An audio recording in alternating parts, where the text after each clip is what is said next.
Well, very good evening to you all and welcome, especially if you've come some distance to be here. My name is Jeremy Begbie. I direct Duke initiatives in the Theology and the Arts here at the Divinity School, and it's my delight, great pleasure indeed, to introduce Bruce Herman as our speaker this evening. Bruce is Lothlórien Distinguished Chair in Fine Arts at Gordon College in Wenham, Massachusetts, where he has taught and curated exhibitions since 1984. Indeed, he established the art department at Gordon College. His artwork has been exhibited in many solo and group exhibitions in major cities, including Boston, Chicago, Washington, D.C., Los Angeles. And recently, a book about his work has appeared entitled Through Your Eyes, published by Herman, consisting of a dialogue between Bruce and his longtime friend, Walter Hansen, of whom more later. This book has been selling so well, we no longer have hard copies here, but Bruce will take orders afterwards in order you can avail yourself of that. A superb book. If I were allowed to use just one word to describe Bruce, the first word that comes to mind is simply energetic.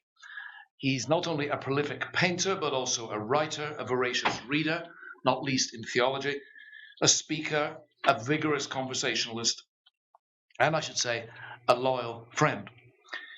In addition, he's an almost fanatical texter and emailer. Along with Dean Davis, he must rank as the fastest responder to emails in the academic world. I'm glad to say Bruce is by now an established friend of the Divinity School. On his last visit, he took part in a remarkable series of events centering on T.S. Eliot's Four Quartets.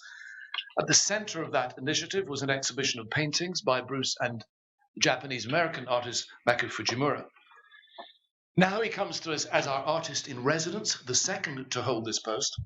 The first was English poet and songwriter Malcolm Guite, or The Hobbit, as he is better known, apparently and very appropriately a friend of Bruce. Indeed, they're collaborating on something, I gather, at least that's being planned, and someone who shares much of the same boundary-crossing mental agility. What we're seeing now from Bruce is a culmination of an idea broached by Dean Richard Hayes, who I'm very glad to say is here this evening, who prodded Bruce into thinking about a painting on the resurrection for the Divinity School. Bruce, as you will discover, is not the sort to duck a challenge, and certainly not this one. So through the generous support of Walter and Darlene Hansen, it became possible for us to commission formally a painting for the York Room here in the school. For the past week or so, Bruce has been working in our midst and has held open studios in order that we can witness directly the growth of what I know will be a remarkable artwork. The finished painting will be unveiled in situ on the evening of March the 30th. That's March 30th. All are welcome. This evening, Bruce will speak for about half an hour or 40 minutes. Then there'll be time for some questions, finishing, well, we'll see how we go, 6:30, 6:45, thereabouts. And then there'll be a reception for Bruce, to which you are all warmly invited just outside. I understand that Dan is going to pass around a clipboard. If you're not already on our newsletter, our emailed newsletter, then please do tell us, and we'd love to keep in touch. If you would like to keep in touch with us, please put your name on that. So then, Bruce, it is with enormous pleasure I now ask you to speak on your topic, Making, Unmaking, Remaking, Conflict and Resolution in the Creation of a Painting. Thank you. Thank you.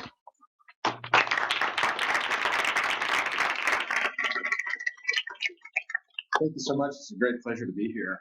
And thank you, Jeremy.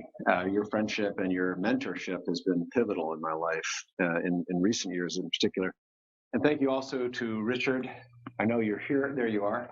Richard Hayes, who you'll hear more about in a moment in my narrative.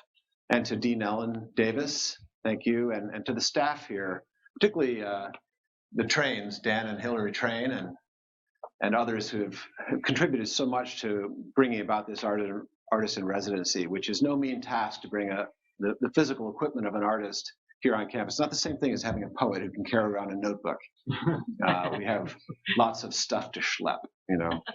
So what I'd like to do now is just give you a brief introduction as to how this project got going. The working title was Resurrection, because this is how the story begins. I was here 3 years ago for the Engaging Eliot program, which involved our exhibition in the chapel, a performance of Christopher Theophanidis' piece At the Still Point by Ciampi Quartet, some talks that we gave. We had a series of lectures, some interaction with faculty here at Duke. It was a thrilling time to be all centered on the same text, this great, great poem by T.S. Eliot for quartets. After the exhibition opening evening, we went out to dinner, and I happened to sit in the entourage next to Richard and Judy Hayes. And during the course of the evening, Richard leaned over to me and he said, "So Bruce, we're really happy to have your work here in the chapel, and I've been acquainting myself with your work in general and noticed that you are unembarrassed to take on sacred subject matter in your work. And even to go to the heart of the thing, to look at Good Friday.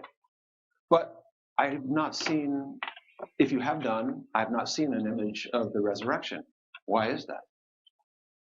And I said, "Well, that's because I've never seen one." Of course, I didn't mean I had never seen a literal resurrection, which was also true. But I've never seen a painting of the resurrection that convinced me, or that warmed my heart, or made me feel like it was a significant image. There have been marvelous paintings of the resurrection by great masters, but it's certainly not their best work by anybody's lights. And there may be a reason for that. I imagine just because of our human experience, it's much easier to paint a crucifixion than it is to paint a resurrection, because we see death. We're well acquainted with our own mortality and the mortality of those around us. So I said to Richard, "I've never seen one." And he said, "Well, maybe we'll challenge you on this, Bruce." And then he said the magic word. He said, "We might even commission a painting for the school." And when an artist hears the word commission, they're unstoppable. Now, there's another element to Richard's dialogue, because the conversation obviously didn't end there. And he sent me a copy of an essay he'd written, which was very influential in my own thinking. It's really about what Richard calls for out of Eliot. He's saying, I think Eliot should have written a fifth quartet about resurrection. Because, in fact, the poem, as shot through as it is with deep reflections on Christian theology, it only hints at the possibility. It never states in any way, and it certainly doesn't bring a sharp focus on the possibility or the reality of resurrection.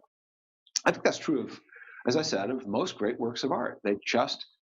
Most artists, they'll dutifully carry out the commission of trying to paint the resurrection, but it just hasn't seized our imagination because it seems so unlikely.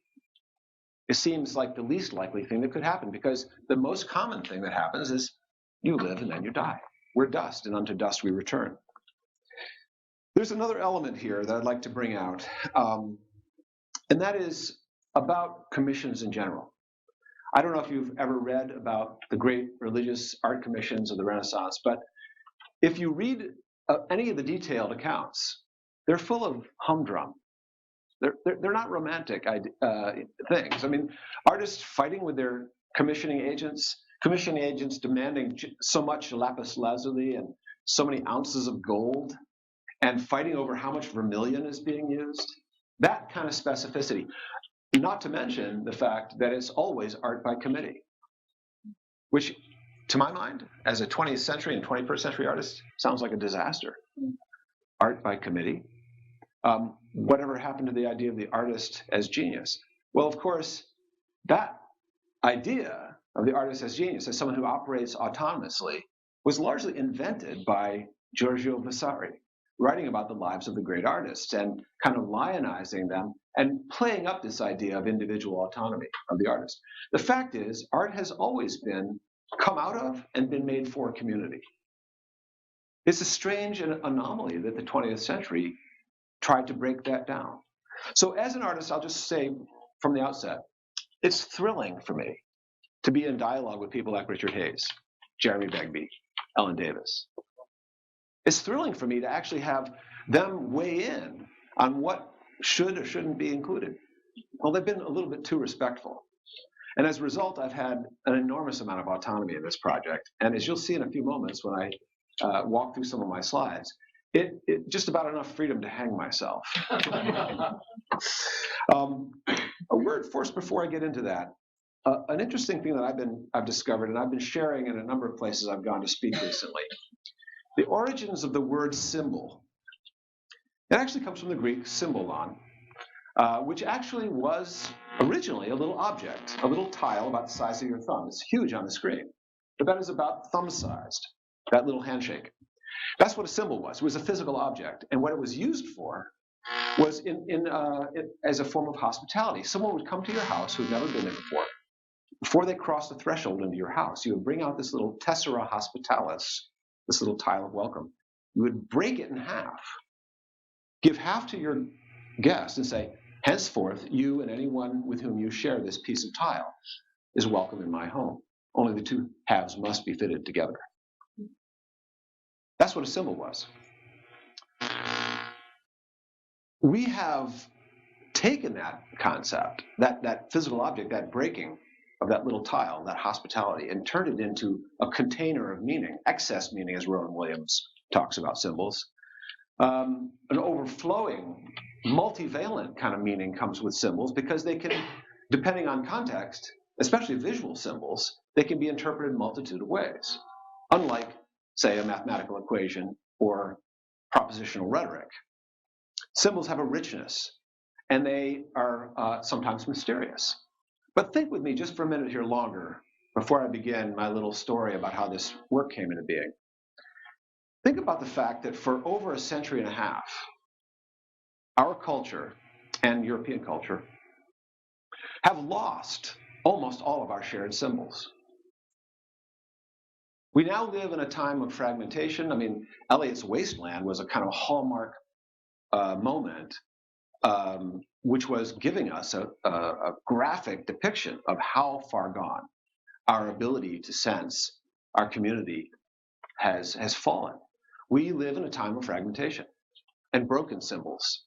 Not broken in the sense of being welcomed into the home as an act of hospitality, but a kind of a refusal of artists and poets and novelists and philosophers to actually communicate in a way that's meaningful and understandable, except among themselves. So you have artists communicating with artists, and poets, as A.E. Housman says, the poets communicate with one another from hygienic prisons. And what he's referring to in that phrase, hygienic prisons, is the hyper-specialization that's taken place in our culture. So we don't have shared symbols. We've lost the knack of intellectual hospitality. But think just a moment longer about this old origin of this word. What about the breaking? What is it about that act of taking that little tile of welcome, that tessera hospitalis, breaking it in two, and offering it to the stranger? Why is that so important? Why was that ritual act pivotal to the act of hospitality, of welcoming a stranger into your home? Just let that hang in the air for a while. I won't try to answer that question. Oh, I'm going to just spend a minute here talking about some of the symbols that we were playing around with as Richard and I talked, and Jeremy and Ellen weighed in. I've been, because of the Four Quartets project, I've been drawn to the fourness of earth, air, fire, and water, the medieval, elements, the four elements. I've been drawn to the four seasons: spring, summer, fall, and winter, the four stages of life: childhood, youth, adulthood, and old age. I've been drawn to that fourness, okay? And I was interested in maybe seeing if there might be a correlation between an image of the resurrection and that sense of cyclical, seasonal possibility of the returning of spring. Death giving way to life, finally. Kind of an eternal spring. Christ rising. Even that tradition in icons of the harrowing of hell. The idea that Christ might rise up out of the ruins of hell, and actually bring with him many captives, set them free. So those were some of the symbols that I was juggling around in my own head. You can see in this image here, which you'll see in a moment a little more closely, I was trying to find a central figure who could overcome architectural ruins, a kind of Piranesian gloom of a hellish kind of place, but then outside these thorn bushes breaking into blossoms.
Well, I begin a project with drawings, many, many layers.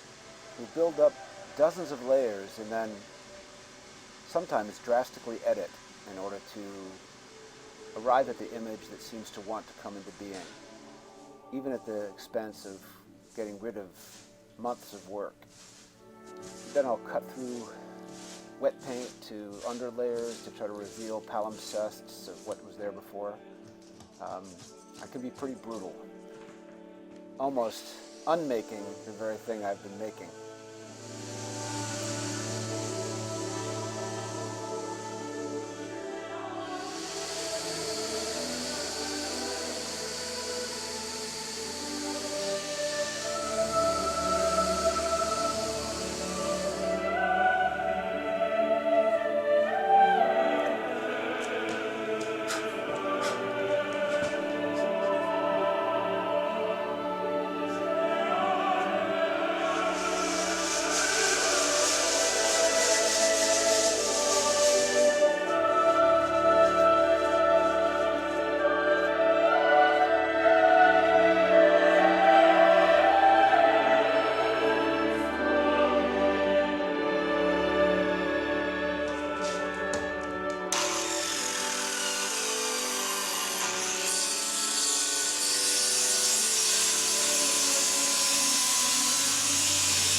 So, as you can see, it was a rather catastrophic change that took place after 6 months of studio work.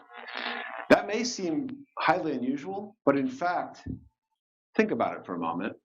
Every poet, every composer will get into Eliot himself in the Four Quartets, that poem was constructed in piecemeal over more than a decade, and it didn't even find its final form until after World War II in the late 40s. And he scrapped whole sections and rehabilitated sections, he repurposed sections, moved them around. It's not unusual for an artist to have to engage in rather dramatic destruction in order to arrive at the thing which wants to come into being. In fact, I would say that this is a bedrock principle of creativity. There has to be a willingness to lose the image, possibly to sacrifice it wholesale in order to find something truer, something more fitting, something that has the gravitas or has the presence that is required. This resurrected painting, the working title is Riven Tree. I'll go through the symbolism with you in a few moments, at least what I'm thinking here. But I want to tell you a story first, because the image, the final image that I've arrived at, is as much to do with resurrection and as much to do with a personal narrative of a certain breaking in my life. So what I'm going to do right now is I'm going to tell you a story. I'm breaking a little tile and offering it to you. You need to fit your piece together with this tile for this to make any sense. 1997, September 12th, 1997. Our house was struck by 3 bolts of lightning out of an absolutely blue sky overhead. There was a freak electrical storm about 3 towns over, about 10 miles away. And this lightning really wanted my house because it traveled all the way across, and out of a blue sky, 3 bolts of lightning came down. I know there were 3 because my neighbor, who was mowing his lawn next door, said that every hair on his body stood up, and he saw he saw it happen. He saw the 3 huge bolts of lightning come down and connect with the 3 tallest trees on our property. We live up on a granite knoll. And it split the trees right down the middle. They were riven in 2, each one of these 3 trees.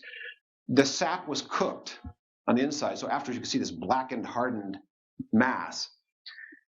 Because we live on a granite knoll, which has no subsoil, which is what happened, why the lightning. And by the way, granite is loaded with water. It's got little streams of water going, little veins of water going through it, which is why you can get a really good well sometimes if you pound the well, if you shatter the well rather than just high-speed drilling, because those little veins of water pour into the well. Anyway, the 3 trees were riven.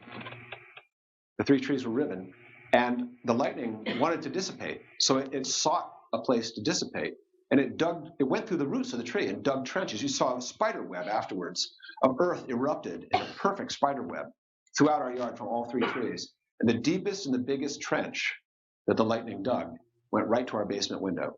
We reconstructed this after the fire marshal and I, because he could not figure out why they couldn't put out this fire. It went to our cast iron fuel tank that held 250 gallons of fuel oil, unwelded both ends like a giant can opener, and lit the fuel. That's where my painting storage area was, because it was the driest part of the basement. So all of my paintings, 20 years of my work, was instantly incinerated. And it's the best thing that ever happened to me as an artist, because what it did was it gave me a kind of a jolt, not to put too fine a point on it. So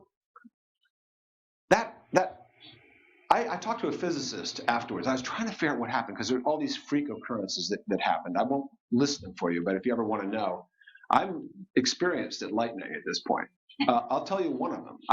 I happened to be in the house. I was washing the dishes. Last time I ever do that. I had a perfect excuse. We had ground fault interceptor outlets, which are required in Massachusetts on either side of the sink. Any electrical outlet has to be a ground fault interceptor. I was washing the dishes when I heard the explosion, and I saw literally plumes of blue fire shoot out from both those outlets and surround me like a pair of arms. They did not touch me, thankfully, because I would have been electrocuted. But it surrounded me, and they went back in, and then the smoke alarms went crazy, and a plume of jet black smoke came up out of the basement. I talked to a physicist after the fire, trying to figure out what is going on. He said, well, we really don't understand lightning very well. It sometimes originates in the ground. It arcs up to the cloud. Other times it originates in the cloud and goes down to the ground. So there's this upward rush and this downward rush, sometimes simultaneously, where the connection point is made for the ground and the arc of electricity. It's a deeply mysterious thing.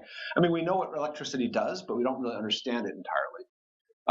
The temperature of lightning is so great that it literally can melt sand.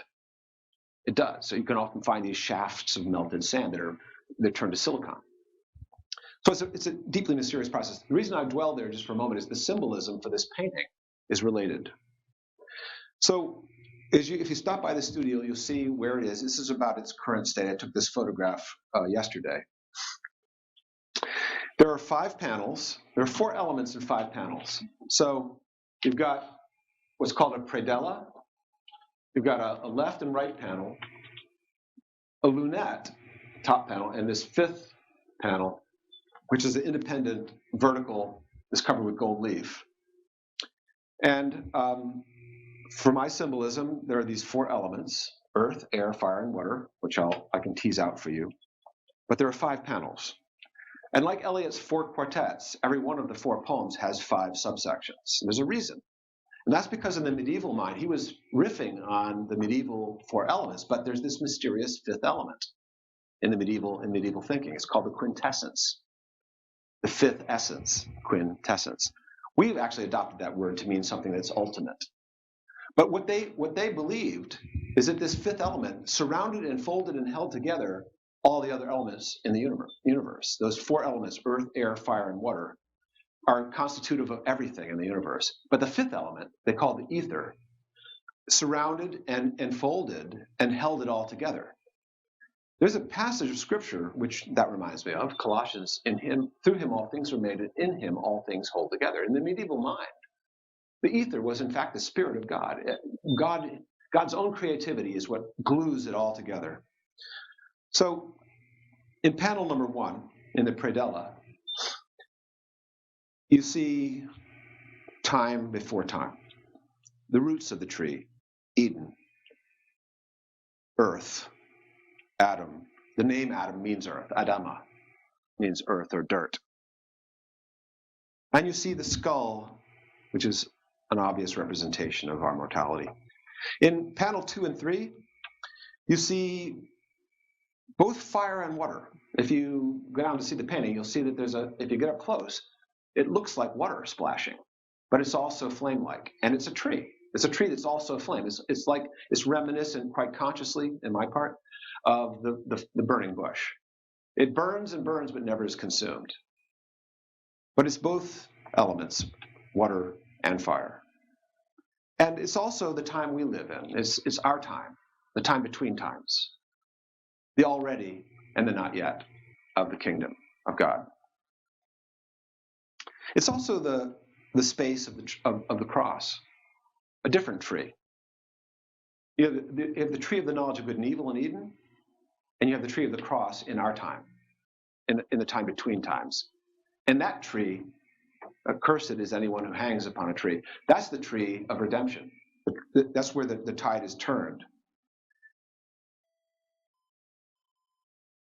The topmost panel, the lunette, is time future, really the eschaton, the coming kingdom. It's both a sprig, a little shoot from the stump, as Isaiah talks about. Its shoot is in its stump. It's the life, the new life, the tree of life, grows out of the felled tree of the cross, as it were. It's also a fountain, a sprout and a fountain, as new heavens and new earth, and the element, because it's up high and because it's redeemed time. It's, for me, the element of air is the fitting one. And a lot of people have asked me, what's the grid about? Why do you have this golden grid? And if you go and see the painting down below in the studio, there's a grid behind everything, but it's buried in places. It emerges and submerges. It asserts itself and it gets broken down again in our time. But in the new heavens and the new earth, time is fully redeemed. And the color of gold in Byzantine painting is always the symbol of heaven, symbol of God. So for me, I've kind of conflated those things to try to say, there's this movement from earth to heaven, as it were, but there's also a movement of heaven to earth. And that's where the fifth element comes in, the fifth panel in the painting. It's the vertical of Christ's descent and Christ's ascension. It's the place where heaven and earth meet and are married. It's God's presence. It's the divine lightning strike by which the tree is riven. But it's also the sap of God's life in us, divine sap rising in us. It's the quintessence. It's the fifth element.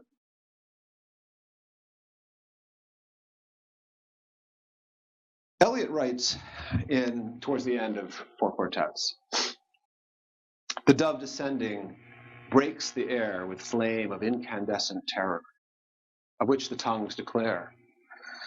The one discharged from sin and error, the only hope or else despair, is choice of pyre or pyre, to be redeemed from fire by fire.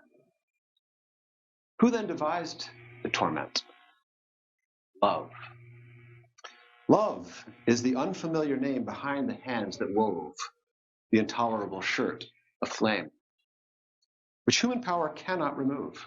We only live, only suspire, consumed by either fire or fire. Of course, Eliot wrote this while he was fire warden in London during the Blitz. Clearly, he's referring to the dove descending as those planes flying over, those planes dropping bombs, and the fire raining from the heavens. But he used that as a fitting metaphor for our entire life story, which is we can choose. We have a choice. We can either choose to be burned up by our own fierce will and our own bad choices, or we can submit to the refining fire of the Holy Spirit. The choice of pyre or pyre, to be redeemed from fire, by fire. In my own narrative, that lightning strike, which divided those 3 trees on the hill in half, became a redemptive moment, because the night before that lightning strike, I had had a total fit with my wife. We've had people living in our house for years, and I needed a break. We've always had guests. We've always had the strangers in. We've always had some needy soul living with us. From the day one of our marriage, we had alcoholics live with us. We've had drug addicts live with us. We've had mentally ill people live with us. We had whole families, including the dog and the mother-in-law. I was a little sick of all those guests, and I needed a break. So I had said to Meg several weeks earlier, we need a break. Can we do that? And she said, sure, sweetheart, we can take a break. And then on September 11th, 1997, I remember because the 12th was the day the lightning came, she said, sweetheart, can we just make one exception to this? There's this young man, he's a Gordon student, he really needs a place to live. And I blew my stack, and I raved for about 5 minutes. We haven't had a break for years. This has been 20 years. I need a break. And she said, she listened to me patiently, and she said, but we prayed on this land before we built this house, that this would be the Lord's land, the Lord's house, and it doesn't really belong to us. We hold it very lightly. And I said, yes, you are right. And the next day, the house burned down. Decisively taken out by, as the insurance company says, an act of God. Not only that, but that summer, leading up to that September 12th, I had been studying and actually was preparing a lecture on 1 Corinthians chapter 3, which is about our work being tested by fire. My artwork was tested by fire and found wanting. I mean, it went up in flames. It was incinerated. So, what's the moral of this story? Well, Tolkien coined this great term that I love, eucatastrophe. It's now used actually widely in literary criticism. It's an element within a story where something goes terribly wrong, but it ends up being the fulcrum of the entire story, and often the redemptive moment that turns the tide of the story. And of course, the ultimate eucatastrophe is the cross of Christ. In cosmic history, at the heart of everything, there is a cross-shaped reality. When God created the entire cosmos, he was ready to suffer, because the minute you create someone other than yourself, someone who can say no to you, you have to be willing to take that no. So the eucatastrophe for me in all this was when Ellen Davis called me up and said, Bruce, I'm so sorry, but York Chapel is going to be gutted in very short order. We don't know, we're uncertain of when or what the outcome is going to be, but this gigantic painting you're making, 13 feet long, 11 feet high, totally site-specific, can't be really hung anywhere else. She said, is there any way that we can alter that or make it smaller or more portable? And because I'd already been through this fire and lost all my work and seen great redemption come out of it, I'd had my eucatastrophe years and years ago. Ellen will tell you, I said to her, well, why don't you just sleep on it? The next day I called her back, I said, it's fine, it's going to be fine. Then I got out the saw and cut the painting to pieces. Excuse me. So this is a visualization of what it might look like in York Chapel. Last thing I think I'll leave you with, and I'd love to have some conversation with you about the painting, about whatever's on your mind, if there's anything I've said that struck a chord with you. I guess I'd like to draw some conclusions here. The creative process requires the eucatastrophe. You need as an artist, as a poet, as a composer, as a choreographer. You need resistance. You cannot just simply execute your idea because you're just illustrating an idea in that case.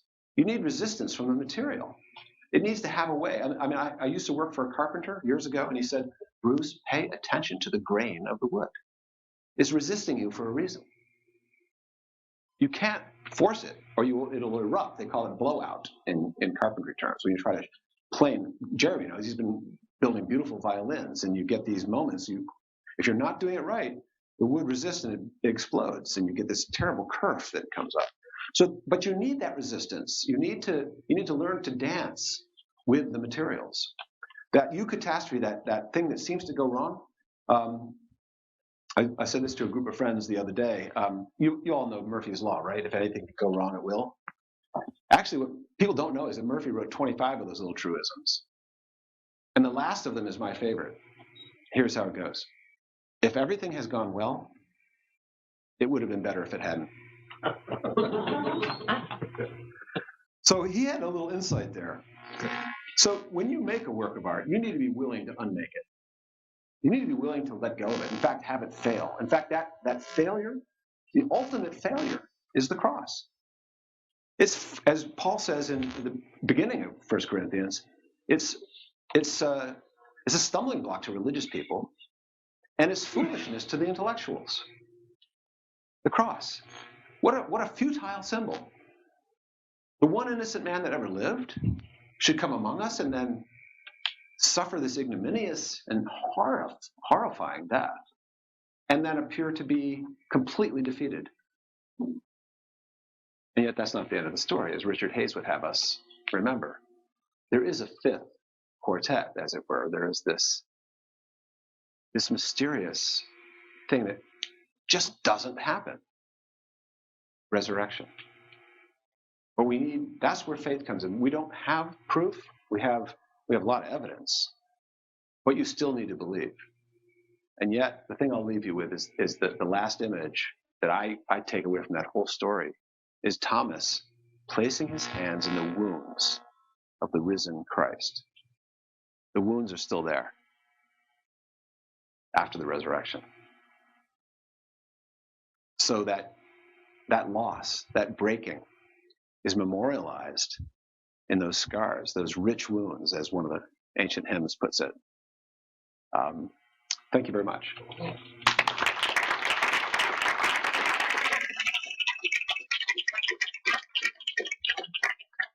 you so much, Bruce. Done, beautifully done. Part of me feels that we should allow the agent of eucatastrophe the first response. This is something you'd like to say, Ellen, I'm sure there is. Many times in recent months, I've thought of myself as the new catastrophe. But I actually love what you said. Thank you. I think that wasn't a call out of the blue. We had been talking over a period of time and trying to see how it held together or where it didn't hold together.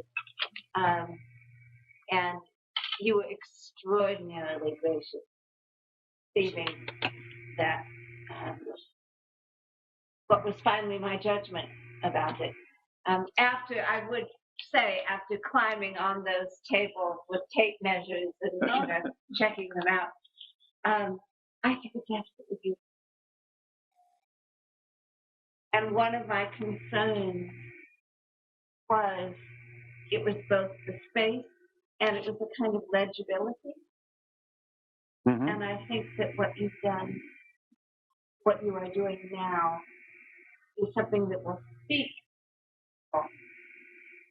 Aren't necessarily accustomed to reading. Oh, absolutely. I think the tree, one thing I've discovered in my research is the tree is the one symbol that all cultures hold at the center of their mythology. And it's not a mistake that without trees we die. We know that. Not only are they a source of food, but they're the source of our air. And if I could just say one other thing, I had a guest last week, Deborah Bann, who is a Jewish artist who does a lot of illuminations, and you have similar palettes. You both use a lot of silver and gold. And she was struck by the similarity in the fact that the two of you use a lot of symbolism in your representational, but it's deep.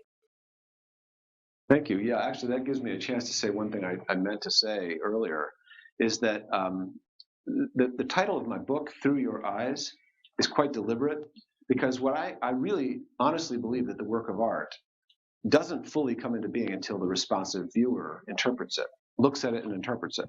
So my interpretation of the symbols in this work are just as the beginning point in many ways. In fact, some of it has come from just conversation with other people in the last week, helping me understand what it is I'm doing in my own work.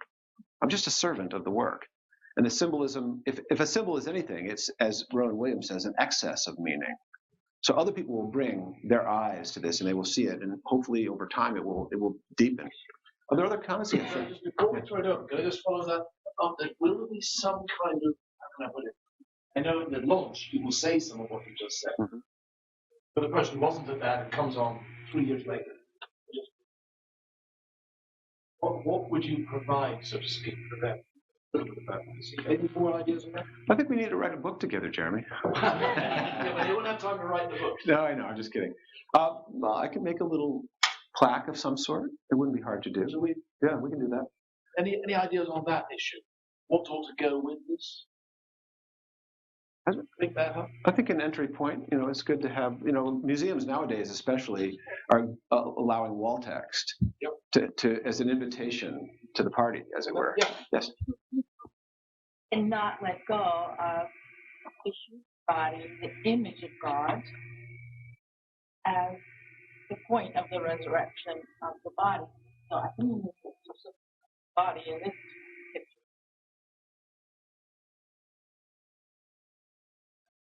Kinds of symbols, but as a Christian, about the body, the image of God, like a resurrection. Well, if you go down and look at the painting, if you get up close, you'll sense the human form in the roots of that tree. I want to know what you've done with the body in the first painting. Oh. Not that it has to be here, but I want to. Oh no, the human figure is a linchpin of my work. It's everywhere in my work.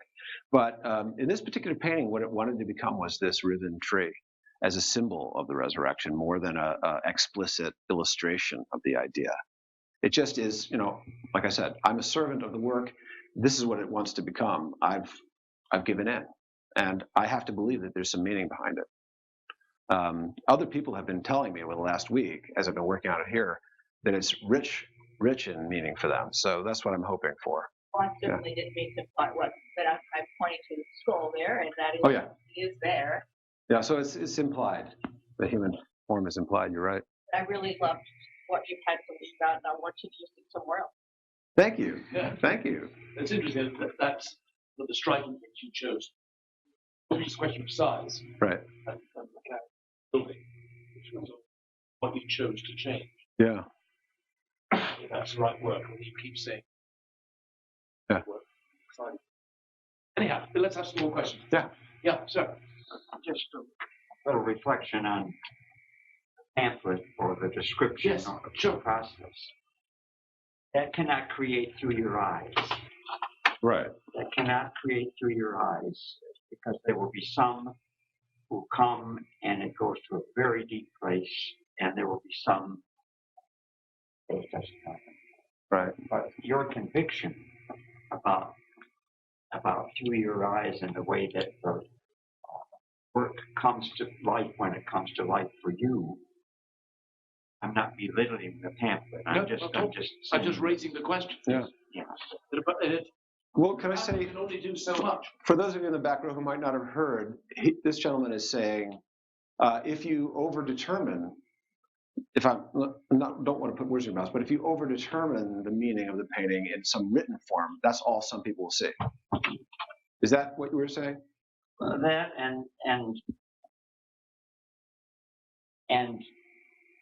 and what they will see that just goes to you. I don't know how to put that in. Right. I mean, the thing about visual imagery, and this is true of music as well, and dance, even of poetry, actually, it's largely nonverbal. Even poetry, where we push language to a breaking point, then it spills this excess of meaning that we can't always articulate in clear propositional statements. We can't say the thing, so we paint it. We can't say the thing, so we sing it. We can't say the thing, so we dance it. Other comments or questions? Yes. Yep. Sorry, yes. And Roman, and then Alexander. So I want to pick up on your point about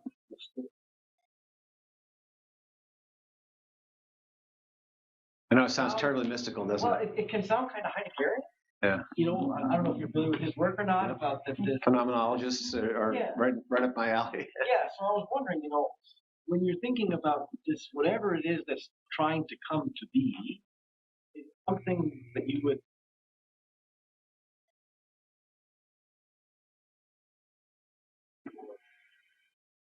try to articulate, which I know is very difficult to do.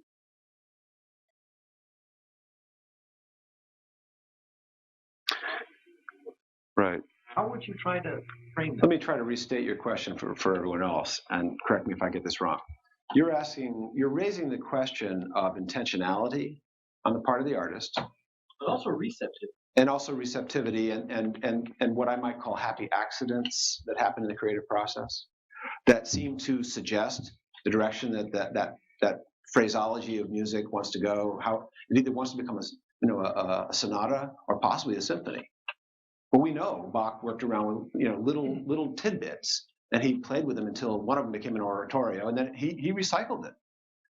Da, da, da, da, da, da, da. I mean, he uses that over and over again in a bunch of works. And why?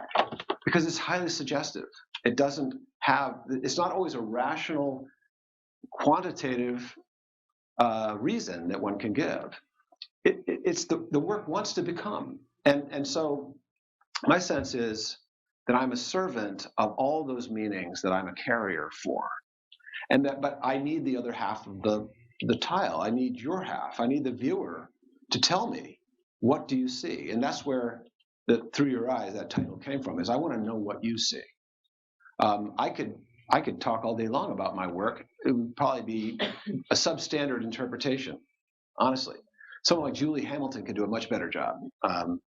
Who's a very astute viewer. Yeah. Yes, I was just going to say, just in response, I too love to have, especially you've done such a wonderful job with the human figure and representation with the quartets, and just so powerful. And when I first saw the video that you shared, and then you took out the figure, I was like, no, don't do that. But just afterwards, thinking about your painting and then seeing it, what you have, and especially the tree, the theology of the tree from beginning to the end, and Revelation, the tree at the center of all things.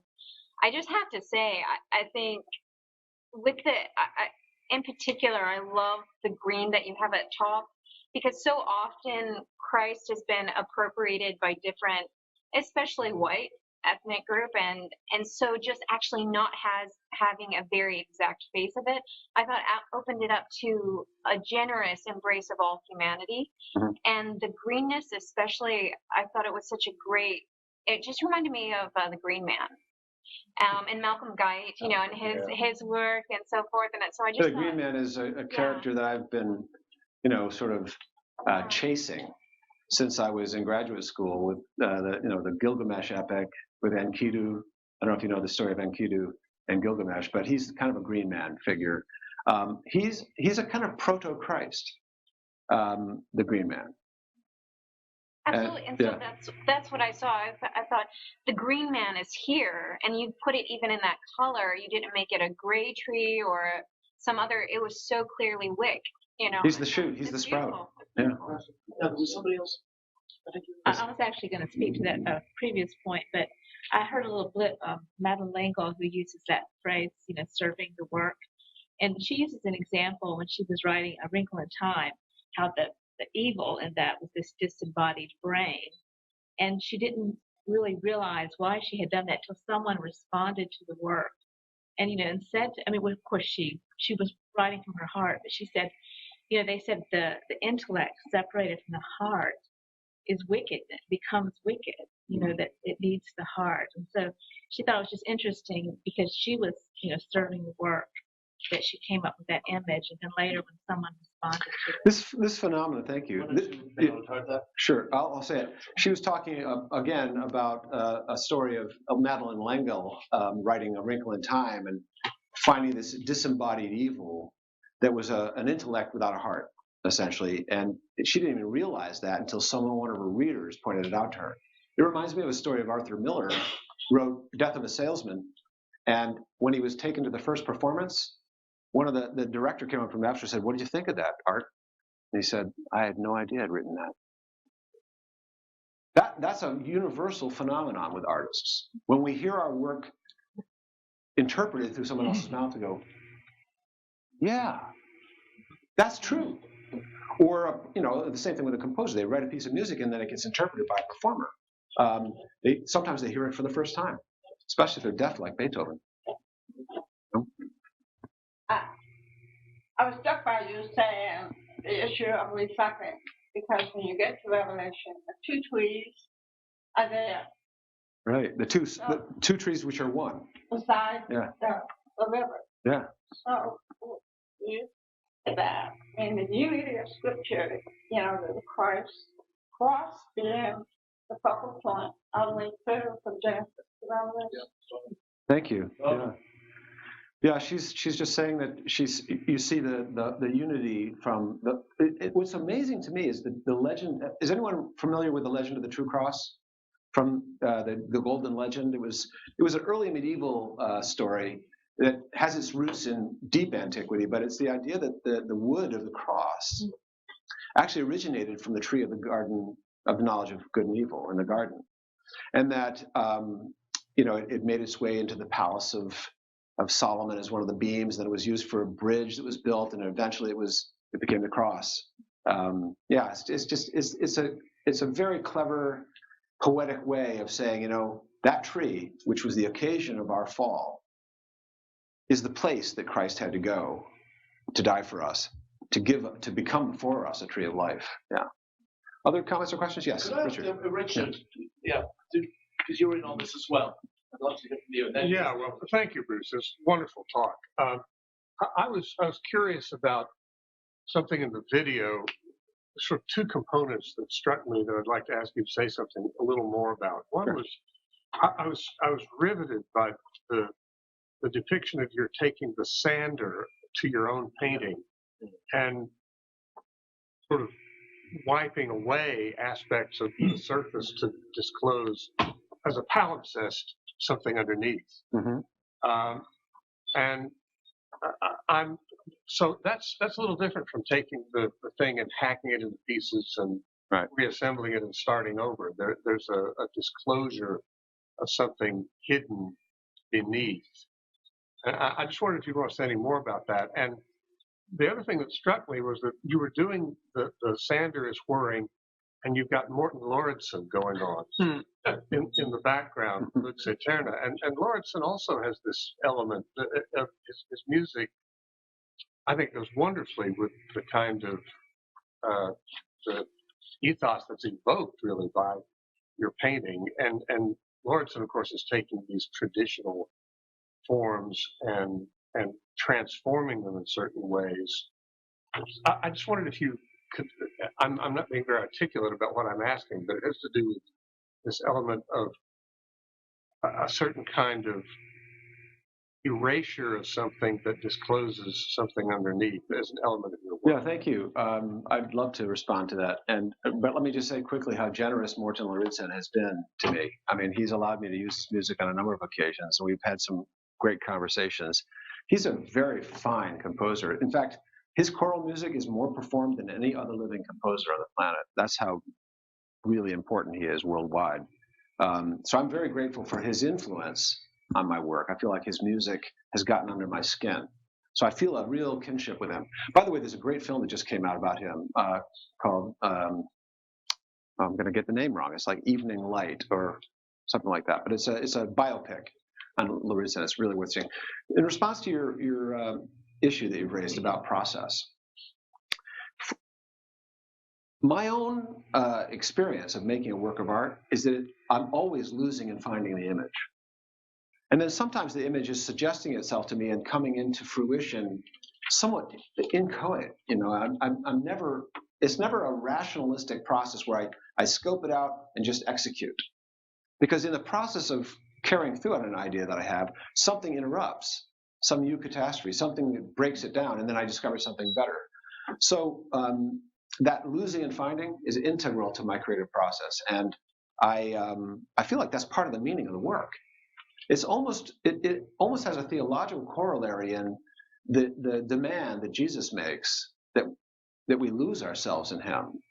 He who seeks to preserve his life will lose it, but he who loses his life for my sake shall find it unto eternal life. There's a sense of this creative loss that's at the heart of everything.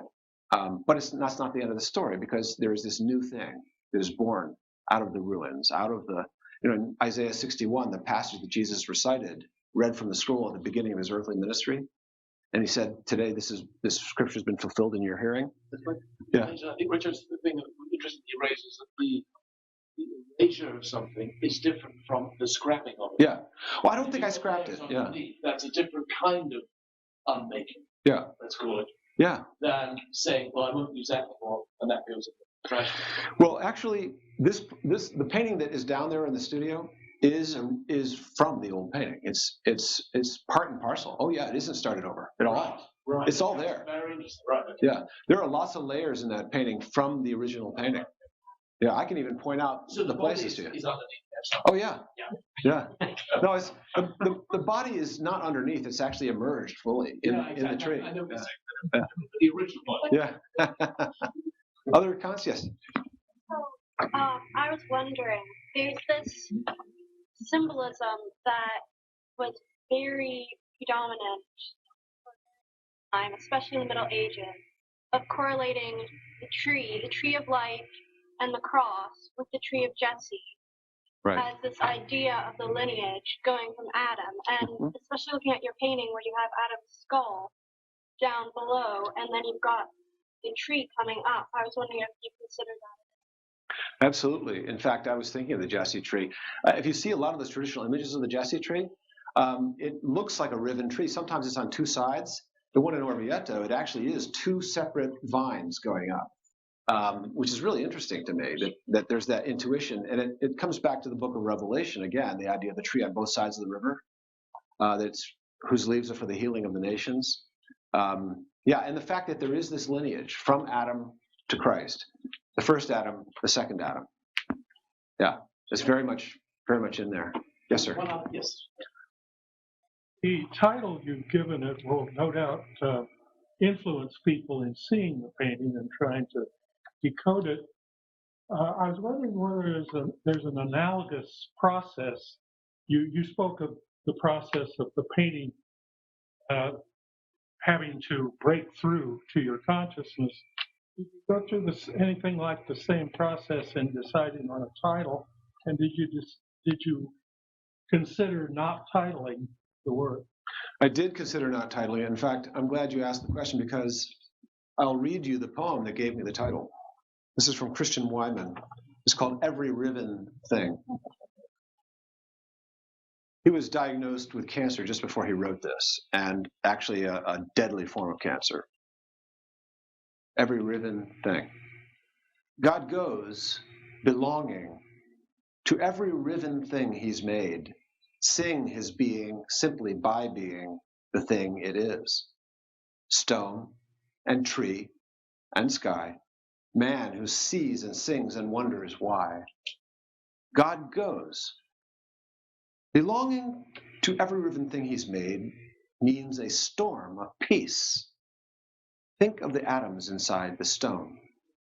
Think of the man who sits alone, trying to will himself into a stillness where God goes, belonging. To every riven thing he's made, there is given one shade shaped exactly to the thing itself. Under the tree, a darker tree. Under the man, the only man to see. God goes belonging to every riven thing. He's made the things that bring him near. made the mind that makes him go a part of what man knows, apart from what man knows. God goes, belonging to every riven thing he's made. I think it's just a remarkable poem.